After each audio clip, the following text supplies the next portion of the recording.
Post newspaper in Berkeley.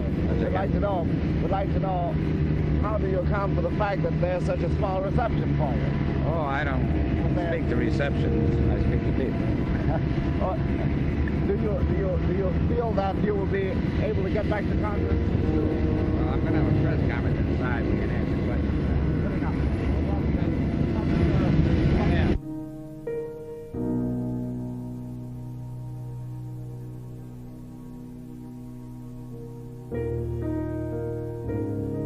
What kind of a democracy is this? When just last night in San Francisco, which prides itself as being a sophisticated town, they arrested 52 students for protesting at the Fairmont Hotel against Dean Rusk's appearance there in favor of the war. They had a right to protest. This is the ferment that has brought America thus far. Every human being has the right to protest. This is what I have been doing, and this is why I am in the place that I am today. Black power, my friends, means that we are developing now a new breed of cats. You know, when you read the Bible and you hear about old Daniel going in the lion's den, the Bible is so old, and the mythology of the Bible is not exact. When they lowered Daniel down in that lion's den, there might have been Black Panthers down there. And the Black Panthers, he saw old Daniel coming down, and they took their paw and yawned and said, "Here comes another one of the new breed of cats." We're new breed of cats. New breed of cats. We are finished with the old things. We have pushed them behind.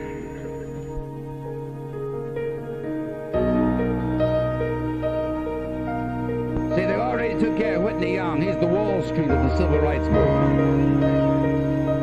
And poor Roy Wilkins, he's on his last legs. And Phil Randolph, who was a great man, he's very ill. And there's no one left except their old Martin Luther. And Martin came down to confess his sins to Big Daddy. And Martin is no longer totally committed to nonviolence. Oh, and you know, I'm a Baptist, you see. We put the convert on the bench, and they sit there until they see the light. We call it the mourner's bench, you see. So I got Martin Luther on the mourner's bench. And one day we might make a man out of him, you know that? Might take the halo off his head.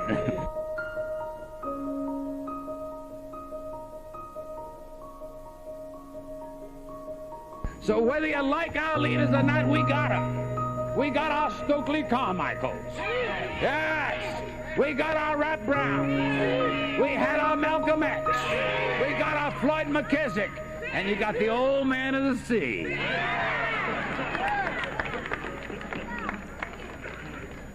We are living today in not a great society. We're living today in a sick society. This is a sick society. And we young people, I noticed the word we, and I'll be 60 years old this year, baby. Keep the faith and spread it gently, but save a little for me. And, will you welcome, please, Muhammad Ali.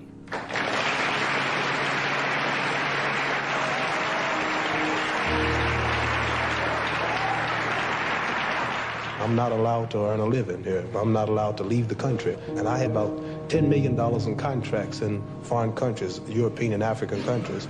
And the government has taken my passport so that I can't go out here to work. Then I cannot work in America. So, and I can name many more people, but, you know. But you can't say, though, can you, Mohammed, the simple thing that one race is righteous and another isn't. We all have our faults. I'm not going into that, you know, I just said. No, but I mean, all I meant was I can't leave you saying that, in the sense you can't say that one race... Well, I would say that weapons, all of your guns and your bombs and your poisons are created by your white race. You can't say that, though, Mohammed. We all have faults. I would say whiskey and homosexuality. If you go back to England, your country, Europe, when they kicked out the old... Packed with whiskey and homosexuality wherever you look. A lot of the whites were kicked out of there. They say there's trash, they say so-called. No, but I mean, you can say certain... You can say that there are certain things that, for instance, come and stem from white people. But on the other hand, the black race is equally. We all have our faults. Well, cannibalism. Where does that come from? I would say this. Where does cannibalism? I don't know about cannibalism. All I know is what you told me in history about it. You are a wise man. You're an intelligent man. And if I was not a Muslim or follower of the Honorable Elijah Muhammad, I couldn't talk to you for 2 minutes.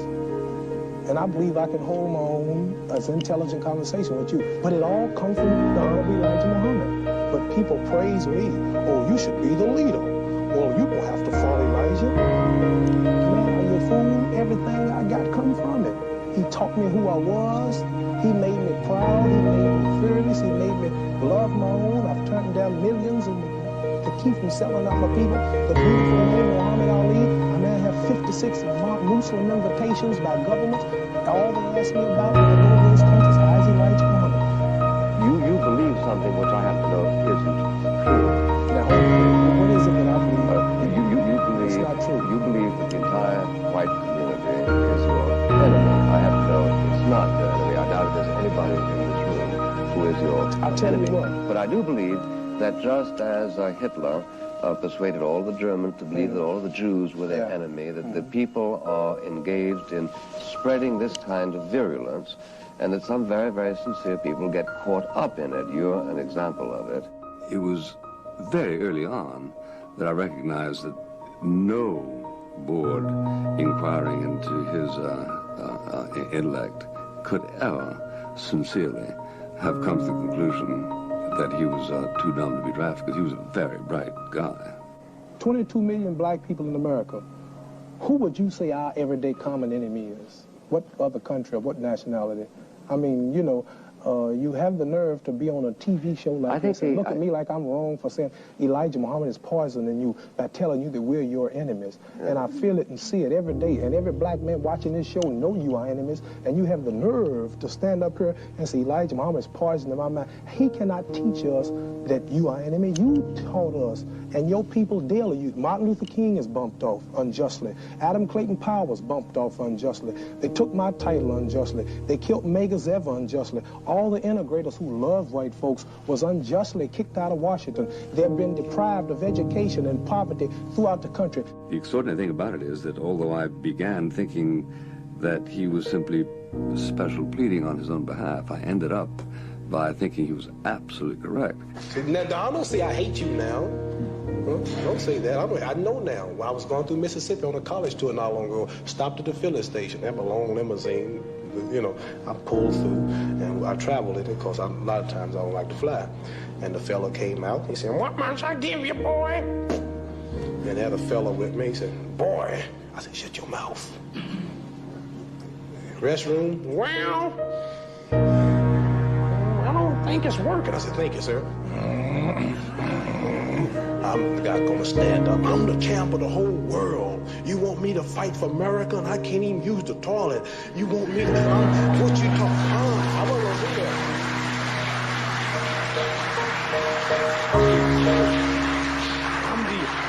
I had a right to say, I'm the Olympic gold medal winner. I'm Muhammad Ali, Cassius Clay. He's mad, and he called the highway patrol, and Klansmen might be around. I'm way back in there by myself, and I can't box that good, you understand? So to avoid that booby trap, I said, "Shut your mouth. We'll go to the highway and find a place we can go." We went a little farther, and we were welcomed in another one. So what I'm trying to say is, like, I know where to go and where not to go. Come on up here, African. We appreciate you coming out tonight.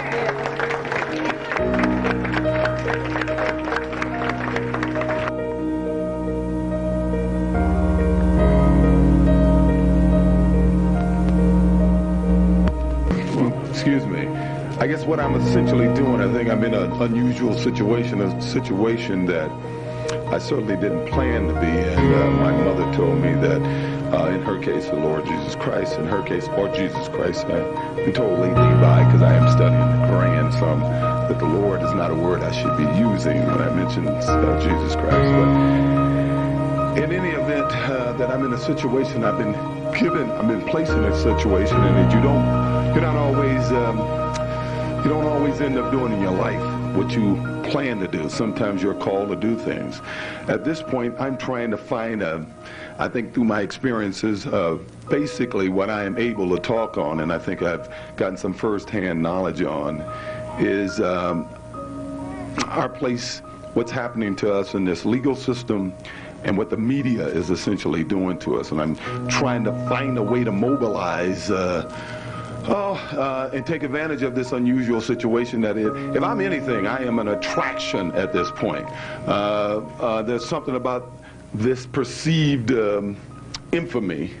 I just got invited to go and speak to Oxford, of all places, in England. So I'm going there next week to speak in Oxford, and I'm trying to get my thesis together, or at least get it organized, so I'll be able to best communicate the things that I think I need to communicate, and I think that quite possibly all of this obviously means something, this thing that I've gone through. I focus on the media. I see what the media has been have done to me. Obviously, I see what it's done to everyone. I've paid a lot of attention to Marlon Brando a few weeks ago, and the things that Marlon Brando, that happened with Marlon Brando, and I don't understand why nobody tried to intellectualize exactly what he was saying there. They were able, the Jewish community was able to focus on shutting him up. In 3 days, they had the man literally on his knees apologizing.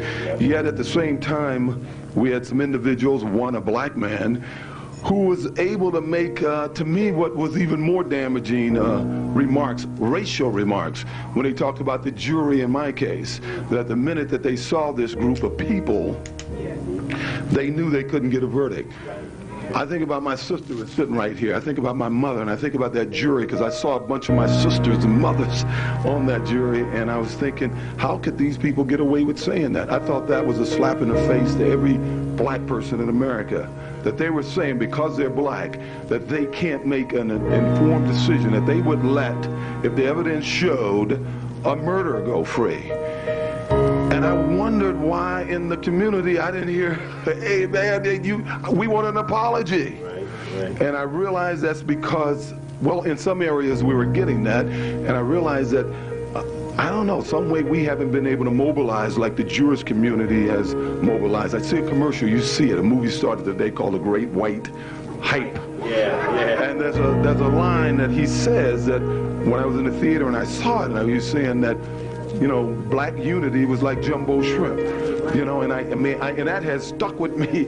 And I say it's supposed to be funny, but it isn't funny.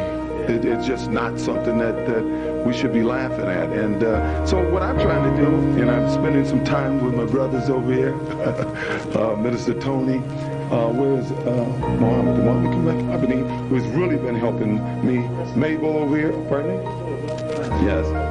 Yeah, who have I've been meeting with, trying to find a way to mobilize this, try to find a way, what I call, there's a thing I call in the legal system. When I was down in county jail, sometimes your eyes are open. I think what I've done is something that, what my life has done, I should say, it's something that's happened with a lot of black men in America. I grew up in the projects.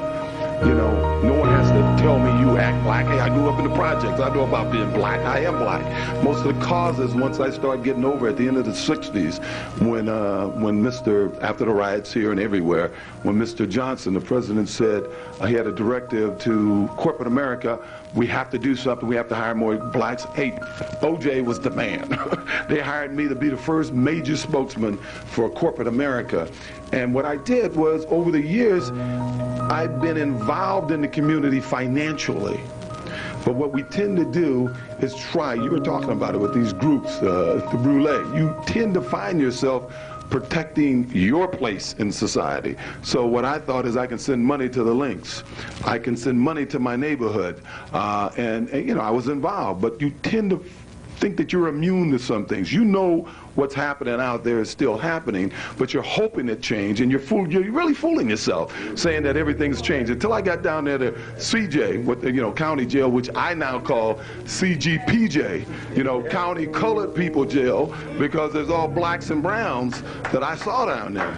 And one of the things that I want to focus on is what I like to call selective prosecution.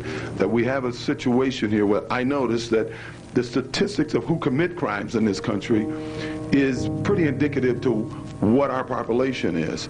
But who they decide to prosecute, it's totally out of whack, because they're prosecuting us and the Hispanics. They're not prosecuting the whites. And those are the areas that I'm trying to focus on. The media, how the media has treated us, how, I mean, this unity thing, I just don't know how to go about it doing it. I didn't know.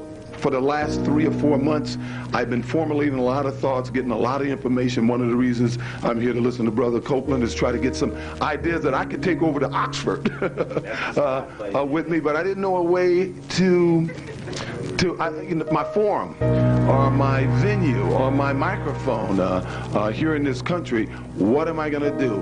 Who am I going to mobilize? I can talk now, people listen, but they will let me go on these white shows. They'll let me go on I'm trying to think of, besides, well, not BET, I'm talking about these Larry King is the name. They'll let me go on Larry King. They'll let me go on to Rollo if I talk about Bruno Magli shoes and gloves. Right. They don't want to hear they don't want to hear the fact that, hey, you had 11, well, I can get very technical here, but they don't want me when I question why in America we have a system of justice. When the Menendez's case came down the first time, you had 6 people on both of those juries, 12 people that voted for acquittal for those boys. 12 people, even though they went outside to reload, to come in, to finish their mother off. Didn't one person in the news say that that was a racist decision, that was racially motivated? But they're able to say that about my jury, and they're able to get away with it because we haven't been able to, evidently, we haven't been able to mobilize and put pressure on them. I believe that we have a Constitution in this United States that I'm noticing applies to everybody. I sat there and watched this boy, Ted Kennedy, stand in moral judgment of Clarence Thomas. I was saying, how can that happen? But this is America. He was convicted of nothing. I sat there and watched this guy, John Wayne Bobbitt, who a court decided his wife was justified in cutting his penis off. This man can go out, he can speak anywhere he wants to speak, he can make tapes, and they will not even let me talk. I can't even buy advertising for my video. You know, so I'm in the community. I'm trying to hang around people that I think can better educate me to the things.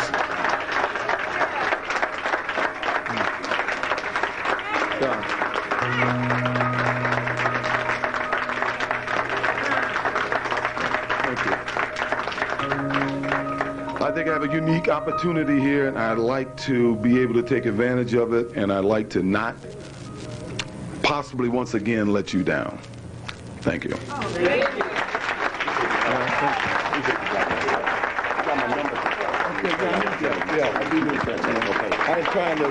I'm trying to formulate a lot of things. Yeah, we got the information. It seems that a while back, as people followed you, you were really into peace not at any cost, but just very peaceful. Peaceful means for revolution. And I read an article in Ramparts, and you were into violent revolution. And now I'm not. Well, that's what it stated. No, the article in Ramparts was basically about socialism, right? And I don't believe in violent revolution. Yoko stated it very well, which is violent revolutionaries are playing the same establishment game. I believe in some of the things Jerry Rubin and A.B. Hoffman have done, like the theater in court kind of revolution. I believe in the revolution of happening, and that artists, Yoko says artists don't create. Any woman can create, a man can destroy with a Coke bottle, and an artist revalues. If I'm a revolutionary, or we are revolutionaries, we're revolutionary artists, not gunmen. I believe in the Black Panther original statement, the 10-point program, which is not violent, which says to defend yourself against attack. I might consider that, but anything else I don't consider, so I'm still for peace, peaceful revolutionary. But I'm an artist first, and a politician second. I don't know if the article was wrong or not, but it stated you were saying in your song Revolution, that in your song Revolution, you wanted to change a few of the words from count me in to count me out, or count me out to count me in. I have both versions. Revolution, there's 3 versions. Number 1, number 2, and number 9. Number 9 is an abstract picture of revolution. Number 1 was the single because the other boys didn't like the number 2 is the single because the other boys didn't like number 1. They sometimes I said, count me in, count me out. The thing I regret was making a reference to Chairman Mao, which might spoil any chances I have of going to visit China, like those ping pong people do. I'd love to go and see what's happening there. But I wrote the Chairman Mao line in the studio because I didn't have any words.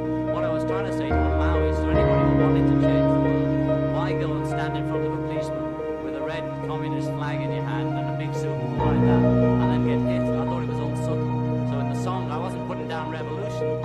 I was saying, isn't that a bit unsubtle? But if you want to really change the thing, do it subtly in a way that the establishment can't attack, i.e. theatre in court, and or pediments to virgins, things like that, things that the establishment don't understand. Therefore they can't. I know it's about like when we first met, he brought me that album of Sioux music, Sioux Indian music. I'd like to know how interested you are in Indians, and are you interested in quotes, the Red Revolution, and power for the Red Indian, you know, that kind of thing. Are you interested? Yeah. You know, what are American people doing for Indians? That's a big question over in Europe. Yeah, I'm getting more and more interested in that. First, I was just interested in Indians like a kid at the cowboy movies. And that's how it started. And then I come from the Midwest where there are, well, there are Indians everywhere, but I mean, I used to see some as a kid. And then, I don't know, I guess you just develop a feeling that's so tragic, that whole period of My Lai-like incidents, the Sand Creek Massacre, the Custer's wiping out of the Indians at I just Washita, heard something very interesting on the what are those Indians down, the Incas and those other ones that could write? Well, Aztecs and the Mayans. Oh, the Mayans, yeah. I was reading, somebody on TV was talking about how when the Spanish came, these priests burned for 30 days all the Mayan books. So there was none left, and his reason was, it's either the word of God, and we've already got that, so we'll destroy it, and if it isn't, it's the work of the devil. So they destroyed the whole Mayan culture, literature, which was very good and very aware, and there was about 3 books left which sort of say, you know, got up and went to work, and there's not enough words for them to work out what the language was. That's right, and this one man destroyed a whole one up for Christianity. Yeah. Also, the man who led the Indians who led the cavalry against the Indians at the Sand Creek Massacre was a man of the cloth. Oh yeah. Not that all. You had an interesting Indian on your show you were telling me about too. I have. I had a man who was also a great authority on Indians. He was at Custer's Last Stand, wasn't he? No, he was a friend of Curly, who was Custer's scout, John Nyhart. You didn't know he was an Indian freak, did you? So what about the Red Revolution then? Maybe you could. What's going to happen? You feel so frustrated at what was done to the Indians in the past that you feel like you should do something for the descendants now, who are still getting it six ways. Illiterate and not educated, not looked after. I mean, they're like, I don't know if they're having it worse than black people here, but it's pretty rough for them. Yeah, it's very bad, and I think it's good that people have a sense of conscience about it. Well, they made so much money out of the Indians. At first they took the land, and then they made movies about them taking the land, you know. It's a bit mean, you know. But we always used to stick up for the Indians in Britain on the movies. You know. I heard that in one movie they were making in which they did the Custer battle, which has never been done well on the screen. But anyway, they used the Crows as the ones who attacked Custer. Whereas actually the Crows were the scouts for Custer. And the Sioux, who were working on the picture, were furious and said if it hadn't been for us, there wouldn't have been any Custer battle. Well, it's like Nixon having a Japanese watch, isn't it? Having a what? Japanese watch, you know. Does he have a Japanese watch? He does, yeah, with a Spiral IP watch. That's the Japanese. I didn't realize. But what's happening with the Indian people? Don't they legally really own the land? Not enough. Interestingly enough, some conservative politicians seem to be more concerned for the Indians than some liberal politicians. Maybe they've realized how many there are on the American continent. South. People think there's only a few Indians left. There's millions of them in the whole continent of America. One day they're going to be asking for their rights. I wouldn't be surprised if they weren't standing next to black people. So it's either give now or die later. I'm the deputy chairman of the state of Illinois Black Panther Party, Fred Hampton. And a lot of people don't understand the Black Panther Party's relationship with white mother country radicals. A lot of people don't even understand that word that Elvis uses a lot. And what we're saying is that there are white people in the mother country that are for the same type of things that we are for stimulating revolution in the mother country. And we said that we'll work with anybody and form coalition with anybody that has revolution on their mind. We're not a racist organization because we understand that racism is an excuse used for capitalism. And we know that racism is a byproduct of capitalism. Everything would be all right if everything was put back in the hands of the people. And we're going to have to put it back in the hands of the people. Everybody in the state of Illinois is going to have to be involved or even around the revolution because we're going to have one. We're going to have to do more than talk. We're going to have to do more than listen. We're going to even have to do more than learn. We're going to have to start practicing, and that's very hard. We're going to have to start learning, and you learn through practice. We got to start making mistakes, and you learn through making mistakes. We got to start getting out there with the people. And a lot of times we think we're better than the people. That's an insult, and that's criminal. Think you're better than the people. We got to get together and learn where it's at. It's going to take a lot of hard work. Education for children is something else. You ought to dig on it. Every sister in this audience. Every sister in this audience ought to get themselves together and come on down and help us with that Breakfast for Children program. You ought to come down and help feed them children in the morning. We have Breakfast for Children because we teach the people through practice, through observation and participation, that people can be fed free. That's people thing. Socialism is the people. You're afraid of yourself. If you're afraid of socialism, you're afraid of yourself. We know they have our pictures. We know they're looking for us. We know they want us. But we're still saying that even though we could be in a sense, as far as this system goes, on the mountaintop, we in the Black Panther Party, because of our dedication and understanding what's in the valley, knowing that the people in the valley, knowing that we originally came from the valley, knowing that our flag is the same flag as the people in the valley, knowing that our enemy is on the mountaintop, our friends are in the valley, we say even though it's nice to be on the mountaintop, we're going back to the valley.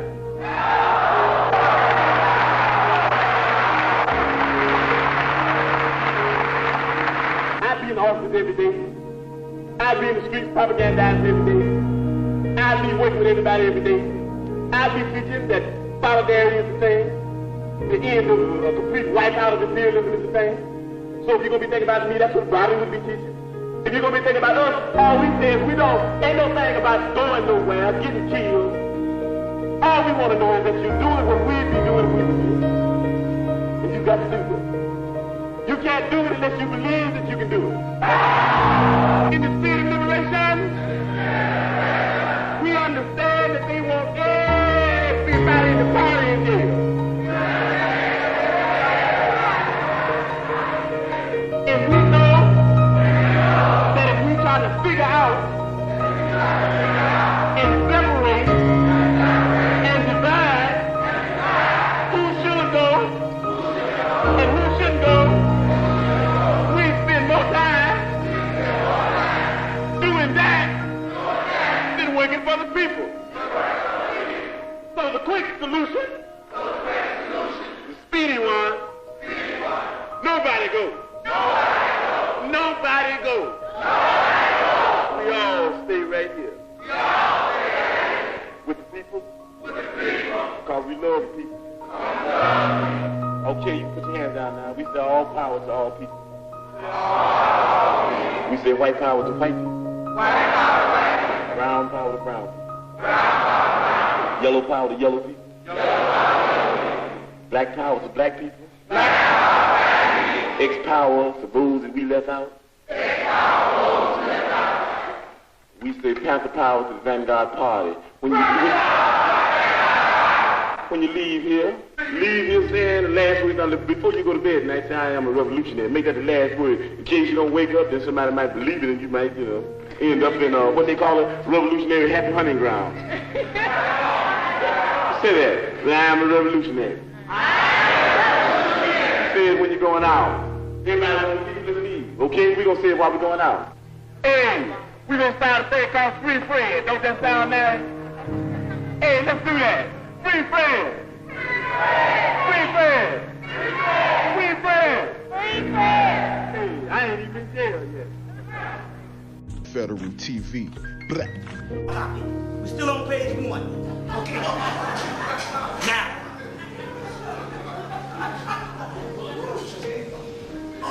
When we get into the Clone Wars, You must understand that most of these buildings that you see in your neighborhood that's closed down are not closed down. Any buildings you see with windows are boarded up, in old high schools, old political buildings, or old public buildings, it's boarded up. There's laboratories in there doing everything from DNA cloning, implants, and all of that shit. And this is how they can snatch a nigga right up in your neighborhood. You must understand this at this particular time. We're at a big war, so we're going to get into that in a few minutes. We lose is because we refuse to accept advanced sciences. Now, what happened? In the 1960s, you got out and started marching. Although that was a government thing, a counter-revolutionary thing, to stop real revolutionary types of programs. You know, the Marcus Garvey, he doing his thing. Du Bois blocks it. Noble Drew Ali, Elijah Muhammad doing their thing. Martin Luther King blocks it, which was the #1 government agent under the same doctrine of Gandhi that they used. The British intelligence used the Gandhi nonviolent shit to manipulate and exploit India. Now you see the motherfuckers go over there like crazy. Gandhi was a government agent. So when they wanted to have a counter-revolutionary, they gave Martin Luther King the same teachings. Take it or leave it alone. Like I said in another lecture, there was a spiritual woman that understood this man wasn't right, and she stabbed that motherfucker. Because she saw a vision. She said, wait a minute, it's a government shit here. Remember, they only award people holidays who have worked for the government and have been affected. You better take it or leave it alone, because every time you get an argument, the crack, I throw up Martin Luther King in your face. Yes. But like they said, if they loved him so much, why didn't they keep the motherfucker around? But the key is you always make a person a martyr that you want a certain doctrine to stick. This is reality. We can debate this thing right now. We can go into the science on this.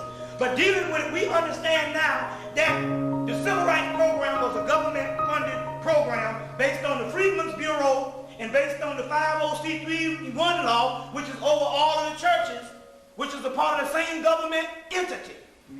Now be funny with this mess. But anyway, dealing with this particular science that we're dealing with here. In the 1960s, although you got out in the street and marched, and you marched and it was for integration, which most of the people who marched with Martin Luther King said, if we would have known this shit would have happened, we would have never done it. We didn't know where the shit was going. And then in the 1970s, they marched a bunch of them niggas in, Andrew Young, Jesse Jackson, and paid them niggas off. And the only one they couldn't pay off was Hosea Williams, so they put what is called character assassination on him. That's what they did with Alton Maddox and that whole thing here, and the whole Reverend Buffon sharpness.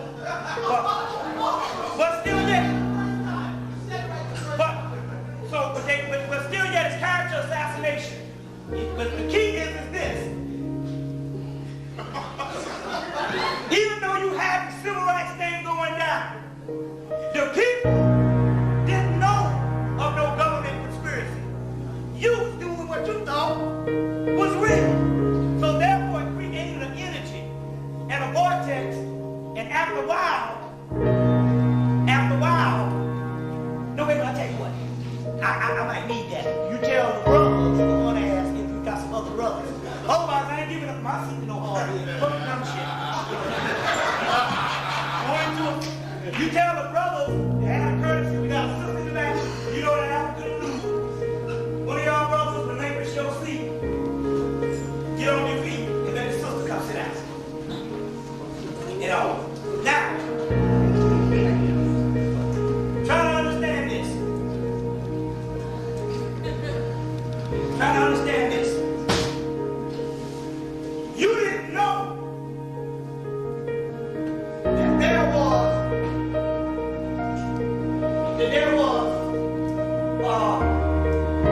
color law, youth law,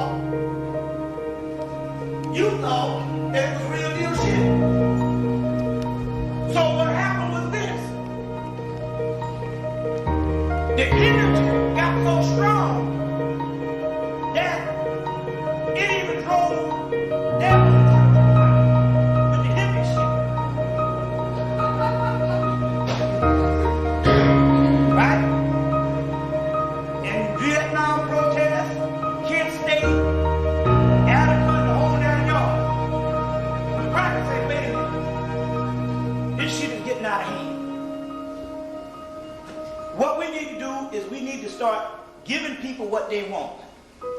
So in the early 1970s, they start putting out all these programs and they start paying people off. And the COINTELPRO lulled people to sleep. They said, listen, what we're going to do is we're going to put them to sleep and we're going to go so advanced that we're going to be into the year 2005. 2005. When these people wake up in the late 80s and the 90s, they're going to go right back to that shit they were doing in the 60s, and they don't even understand.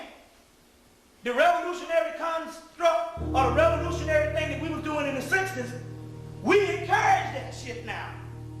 Because we in the year 2025, the year 3000 with our technology.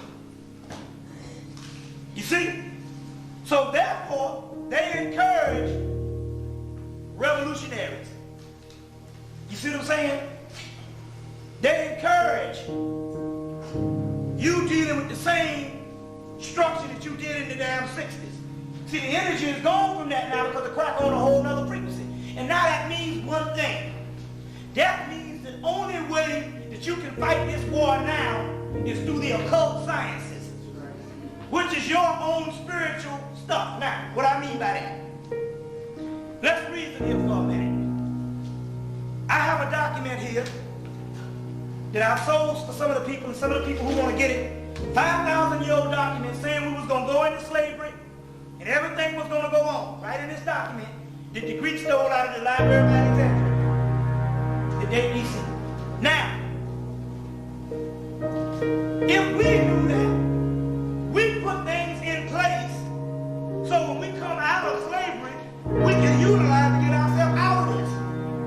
But yet, when we look at all the ancient materials, we don't see no economic plan. We don't see no revolutionary plan, no guns and no bombs. We don't see but one thing. Religious shit. Or what you call religious stuff. A whole bunch of mythology, a whole bunch of religious things. But you don't see, you understand where I'm coming from here? Now let's reason here. If the Egyptians or the Canaanites knew, based on this document, that we was going to go into slavery, they got it verbatim. If they knew that this was going to happen 5,000 years ago, then that means that these people had 5,000 years, or at least 4,000 years to plan to put things in operation. So when we became dead and started waking up, we can go back to our original blueprint or model to get some shit to help ourselves out. Yet, the only thing we can find is religious, or not even religious, or a whole bunch of mythology and spiritual things. I don't want to say religious. But spiritual things. So that means the white boy don't feel nothing that you have created as a slave, as a servitude slave or neo-servitude slave, which is the same damn thing. He only fears your occult sciences, which is your spiritual shit. You see? He encouraged the revolutionary path. Now, I'm not saying, like I said before, not to have, guns and no grenades to crack a bust up in your shit. You got to get him off your ass, get him off your ass. I'm not saying that. That's common sense. And if it's some nigga bust up in your shit, I'm not saying that. But what I'm trying to tell you, when we're looking at the totality of it all, what I'm trying to tell you is this.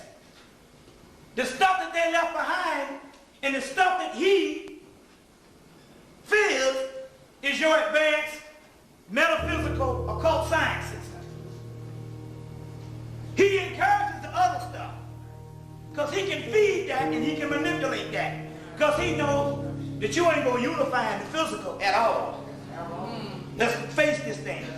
But he knows that the spiritual overrides all the bullshit that we do in the jealousy and the pettiness. So he can deal with the organizational thing because he understands that hell, he runs this world on this realm. Now, dealing with that, that means that he has to hide things that he fears is going to take him out. So the best thing to hide is in stuff that he called Satanism, witchcraft, voodoo, Wicca, Necronomicon. This is the kind of stuff that he fears, the occult sciences, stuff that can take him out. We even talk about using it on an advanced level now, even in the ritual things, you know, which I'll get into in a few minutes. But to show you what I'm talking about, here's a clear example. In 93, white boy put out a book called Pacts with the Devil. Red book, got a white boy on there with a priest chained up by the neck and a nun chained up by the neck. Now when you look at the book, it'll scare the shit out of you. They already are wishing the conditioning that they got you under works when it comes to these things. So no, if anybody ever saw a book, it's in red, probably scared the hell out of you. You didn't even buy it. If you tried to buy it, the white boy, a lot of times, wouldn't sell it. But now, they figure, what the hell? A month ago, they put the book back out in another cover. It's called S. Jason Black. It's his name, S. Jason Black. And the name of the book is Pacts with the Devil. But when you open the book up, all the shit is in there is Vodun, Europe, ancient Egypt. Do you understand, or ancient Kemet, do you understand that the whole Satanism thing is a mask to hide your occult sciences? So he puts a disclaimer on the first page of the book. Why? Because it's the difference between your spiritual, ritualistic system or some white kid going out there and taking little Jimmy, his little friend, and cutting them up, calling that Satanism. That's a whole different shit. You know, little white boy take his little sister and 4 or 5 little crackers in their neighborhood and say, let's sacrifice Jimmy ass. And they cut their Jimmy ass up. That's different. That's some sensationalism, which the white boy, which they put under the banner of, ooh, they was worshiping Satan and all that kind of stuff. This is something totally different. We talk about advanced things, because you gotta understand something about the white boy. The white boy ain't like you, can be in a religion for years, mama dead, cancer up their ass, daddy dead, everybody fucked up. You still telling me my God is able. You the only fools who stick around in something that don't work for you for year after year after year after year. One thing about the crowd, he lives for the now and he reduces results. If that shit don't work, he like John Henry Clark said, he's throwing it in the trash can of history. So for the mere fact that he's stuck in so-called Satanism and all that kind of stuff, if it was some messed up stuff, you understand where I'm coming from? He wouldn't even be in it. He said, well, let the fools have the organized form of what they're talking about. And I'm going to explain that in a few minutes. Because we're keeping this system afloat right through the churches. I'm going to explain that to you. The most evil system on the earth is these churches. Go into that too. You got to get with that. And I'm going to show you exactly how the shit works.